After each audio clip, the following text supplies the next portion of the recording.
Human Rights Watch irasaba iperereza ryigenga kandi riboneye mu gihe benshi bibuka urupfu rw'umuhanzi Kizito Mihigo rwavuzweho byinshi kugeza amagingo aya. Muri raporo tugiye kurebera hamwe amateka ya Karasira, ibyo yashinjwaga, ubuzima bwe muri gereza n'impamvu urupfu rwe rukomeje guteza impaka ndende mu Rwanda no hanze yarwo, mu gihe benshi mu batavuga rumwe n'ubutegetsi barimo Jean-Luc Habyarimana, ba Michaela Long ndetse n'abandi batandukanye bakomeje kugenda basohora amaraporo ndetse n'amagambo akomeye cyane basaba ko haba iperereza ryigenga. Tugiye kugaruka noneho kuri raporo isohowe na Human Rights Watch, nyuma n'ubundi ya raporo bigeze gusora mbere bavuga ko Karasira ari guhohoterwa muri gereza. Reka twinjire rero muri raporo yose uko yakabaye. Iyi ni raporo ya Human Rights Watch itangira igira iti: u Rwanda unegura cyangwa utavuga neza ubutegetsi apfiriye muri gereza ku munsi yagombaga kurekurirwaho. Bakomeza bagira bati hakwiye gukorwa iperereza ku byavuzwe n'ubuyobozi ko yishwe n'imiti yarengeje urugero.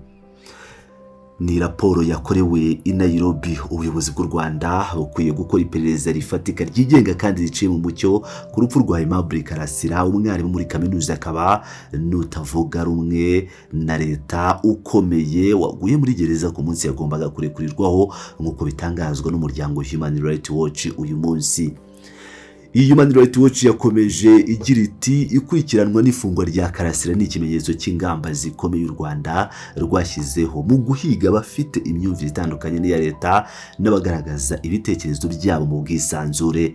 Urupfu rwe rwinjiye mu rutonde rw'abantu baburiwe irengero n'abandi barimo abanegura leta, abayirwanya bagiye bapfa mu buryo budasobanutse kandi kuba ubuyobozi bwarananze kugaragaza ubutabera muri ibyo bibazo bitanga ubutumwa bugamije gutera ubwoba babishaka. Human Rights Watch igira iti hari impamvu nyinshi zo gushidikanya ku bijyanye n'urupfu rwa Aimable Karasira waguye muri gereza, cyane cyane dushingiye ku myaka yamaze yibasirwa kandi atotezwa n'ubuyobozi. Bati ibyo bikaba byavuzwe na Clementine de Montjoy ushinzwe ubushakashatsi mu karere k'ibiyaga bigari muri Human Rights Watch. Ngo leta niyo ifite inshingano yo kwerekana ko Karasira atishwe mu buryo bunyuranyije n'amategeko kandi abafatanyabikorwa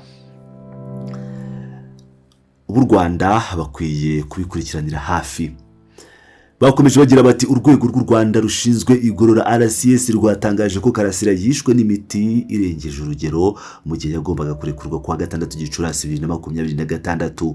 Umuvugizi w'urwego yabwiye itangazamakuru ryo mu gihugu ko yanyoye imiti myinshi yarandikiwe n'abaganga bitewe n'uburwayi yarasangarwe. Amakuru aturuka mu bitangazamakuru avuga ko yaguye mu bitaro by'akarere ka Nyarugenge i Kigali mu murwa mukuru w'u Rwanda. Iyi raporo ya Human Rights Watch ikomeza igira iti Karasira yatangiye guhura n'iterabwoba n'igitutu nyuma yaho ashyiriye video kuri chaîne ya YouTube muri 2020. Ngavuga ku rupfu rw'abo mu muryango w'ibishwe muri jenoside yo mu 1994. Niyo mvugo bakoresheje mu gihe twese tuzi ko ari jenoside yakorewe abatutsi yabaye mu mwaka w'1994.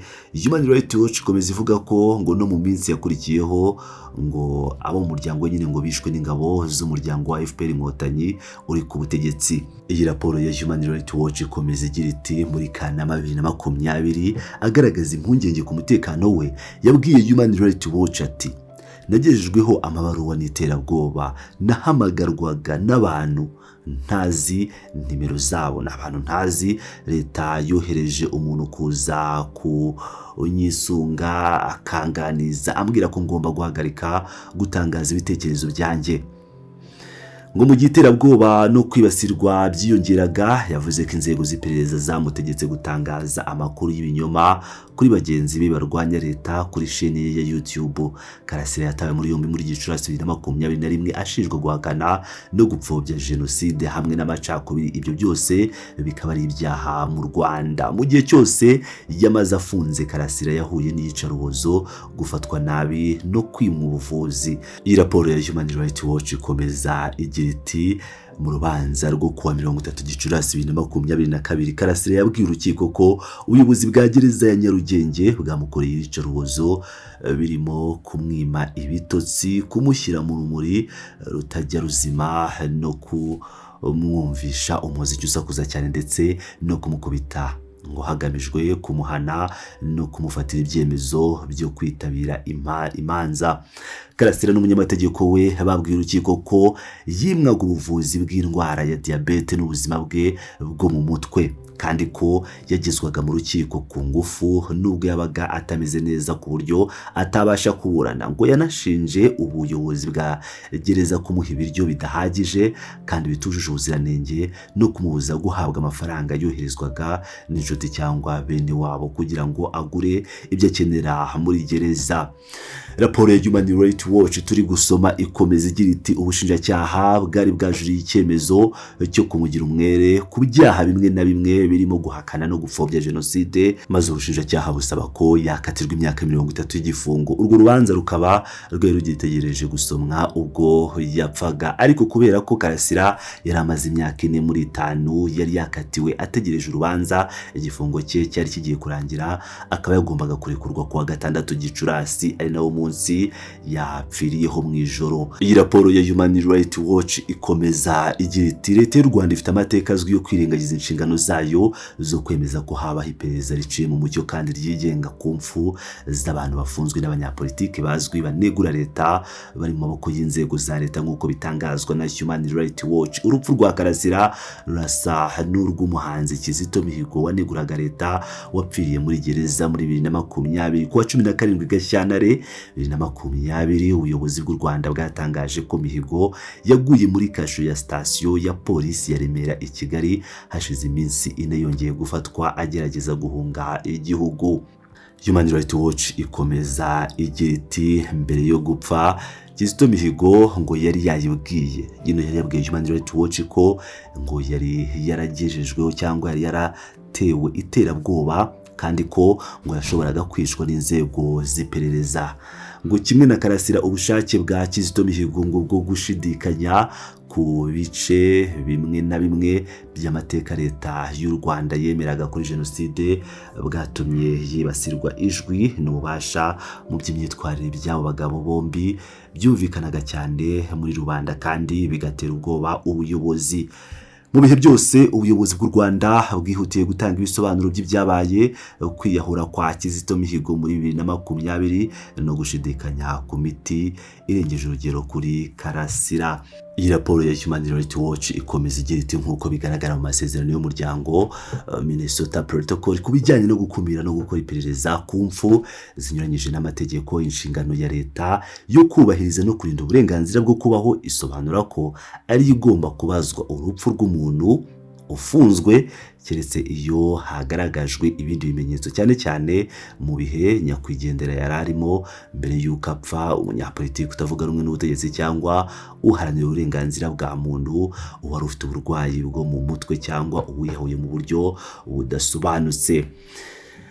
Iyi raporo ikomeza igira iti ngo kugira ngo hamenyekane uzabazwa urupfu rwa Karasira, ubuyobozi bw'u Rwanda bukwiye gutumira itsinda ryigenga ry'inzobere kugira ngo rikore iperereza ritabogamiye ku ruhande na rumwe, ryimbitse kandi riciye mu mucyo. Iryo tsinda rikwiye kubamo intumwa idasanzwe ya UN ishinzwe iby'imfu zinyuranyije n'amategeko n'abagize itsinda ry'inama nyafurika ishinzwe uburenganzira bwa muntu n'abaturage.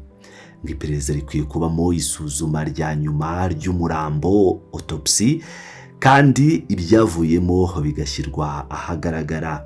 Abafatanyabikorwa b'u Rwanda bo mu karere no mu mahanga bamaze igihe ngo bacecetse imbere y'ikandamizwa rikomeje kwiyongera, bakwiye gusaba ko habaho iperereza ryigenga.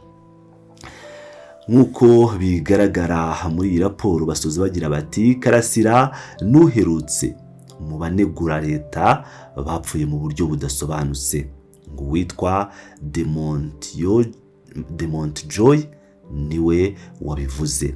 ngo abafatanyabikorwa b'u Rwanda bakeneye kuvugira abashyira ubuzima bwabo mu kaga kugira ngo bagaragaze ibitekerezo byabo kandi bamagane uburyo bwo gukandamiza abatavuga rumwe na leta bukomeje kwiyongera mu gihugu. Ngira ngo rero nk'uko mubyiyumviye, nyuma y'abarimo Jean-Luc Habyarimana, nyuma y'abarimo abanyamakuru bakomeye cyangwa abanditsi b'ibitabo banenga u Rwanda nka ba Michaela Longe ndetse na Judy Liver Bwongereza ndetse no muri Canada, bakomeje kugenda bagaragaza ko banenga ubutegetsi bw'u Rwanda kuva na kera, abadatinya kuvuga ko rwose banashyigikiye FDLR, aba basuhuye amatangazo akomeye cyane. Rero na Human Rights Watch ubuziranenge bw'amatangazo yayo bwakomeje kugenda bunengwa, by'umwihariko mu kuba bubogamira ku batavuga rumwe n'ubutegetsi bw'u Rwanda. Ibi byose rero bikabigaragaza bijyanye n'iyi raporo basohoye, tukaba twabibasomeraga kugira ngo tubagezeho ibiri kuvugwa hanze, amaraporo yakomeje gusohoka ndetse n'ibindi byose